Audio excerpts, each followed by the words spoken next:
Hey everybody, this is Crazy Daylight, and today I'm going to talk about how I use chords and harmony in my tracks.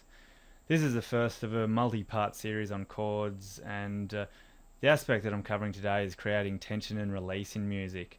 It's a pretty important part, I feel, of keeping a song interesting over its entirety, and it's a cool aspect to play with because you can give your music momentum and guide it to different places through building tension and resolving it with the next section of the song, and it allows a listener to feel that something new is coming and build a bit of anticipation to make the change more rewarding when it comes.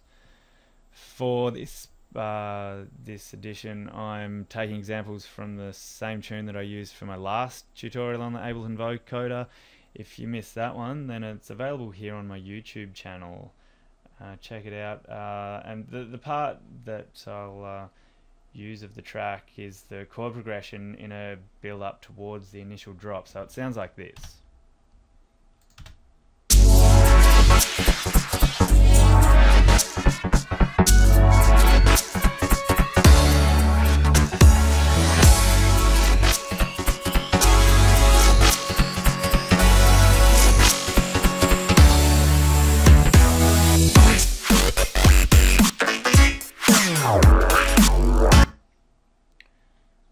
So you can hear there it's essentially a build up with the chords sort of getting more and more tense and suspenseful as it progresses through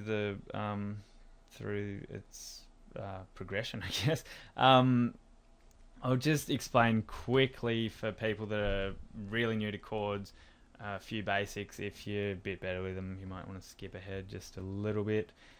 But the most basic form of a chord is 3 notes. It's called a triad, and it's a certain number of tones or semitones apart for each interval. So here you've got your root note, the 3rd and the 5th, and that is a minor chord, which means that you've got 3 semitones up to the 3rd and 7 up to the 5th. If it was a major chord, you'd have 4 semitones up to the 3rd, but that 5th generally stays 7. There are cases where you will move it up and down, but if you're talking about just a classic major or minor chord, then that's where the 5th goes. So building on that, if you don't know too much about scales, a scale is just essentially a series of notes with set intervals between them. So for example, this track is in F minor, so the notes in F minor are F sharp minor, F sharp, G sharp, A, what do we got next? B, C sharp, D, E, and then it goes back up to the F and starts all over again. So let's talk a bit now about the actual specific chords in this progression.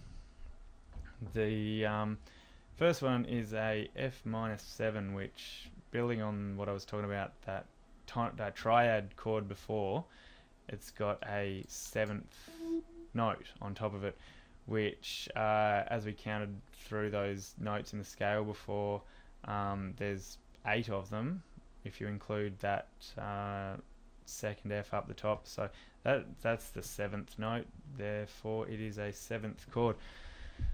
So, and that's what's known as a tonic chord, or it's a fundamental chord.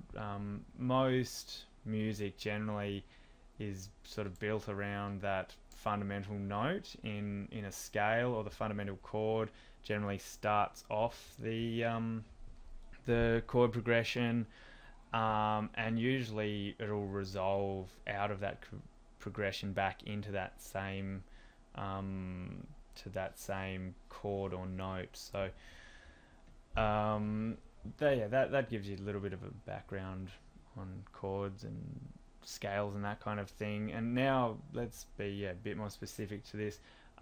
We've got that F minor 7th chord starting it off, and then using that same triad, I've built a F minor major 6th chord. So that's just moving that down one note, and it's essentially the same chord, but it just gives you a little bit of a melodic thing. And so I guess it creates a little bit of a riff, these 3 chords here. I mean, it's not really a riffy kind of a progression, but it just gives that first bit a little bit of a sort of solid foundation before it starts to really ramp up the tension. And so, I mean, that bit sounds like this.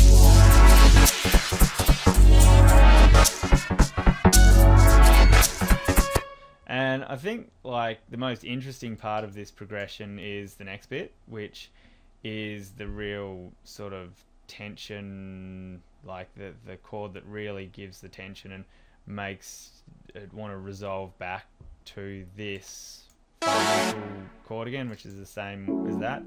And that is it's a D major 7th chord, which is built off the 6th degree of the scale, and that 6th degree chords built off that generally are pretty good for building tension. Usually find built off the 6th degree, the 7th, pretty much anything apart from the tonic are really good. And even as I'll demonstrate here, you can get some good tension going with tonic chords if you extend them a little bit and add a few extra notes in there. But yeah, this chord here, you can hear it builds that tension and resolves back in. And from there we've got a series of tonic chords, 3 in a row in fact, but we have an ascending melody here which creates new chords.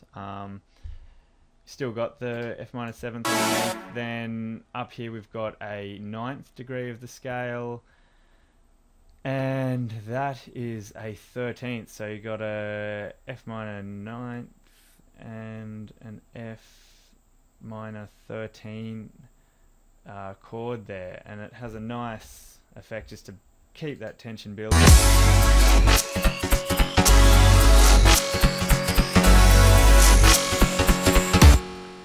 Then the final bit of the progression goes back to this D major chord, but I've removed the 7th. Don't ask me why, I can't remember. It must have just sounded better at the time, so I pulled it out.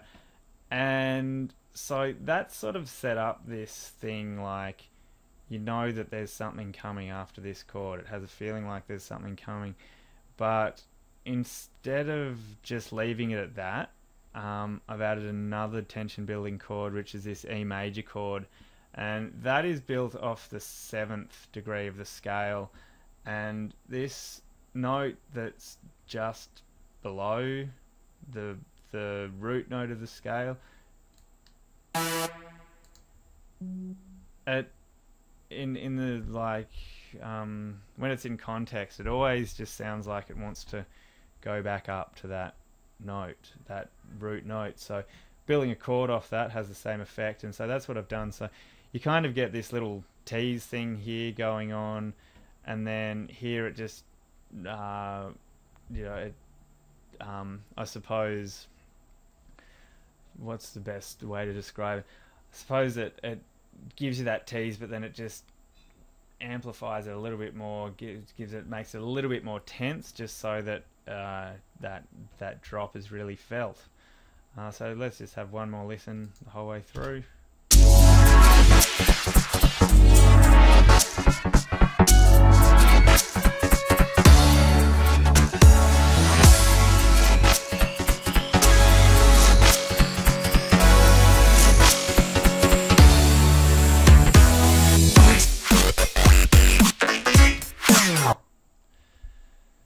So So that pretty much sums up the explanation for that. If anyone has any questions about what I've done here, or any suggestions about what I could do for future tutorials, then hit me in the comments on the video.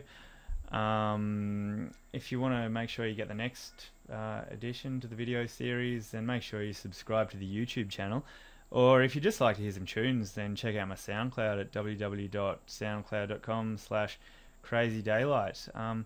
Thanks for watching, everybody, and look forward to seeing you next time.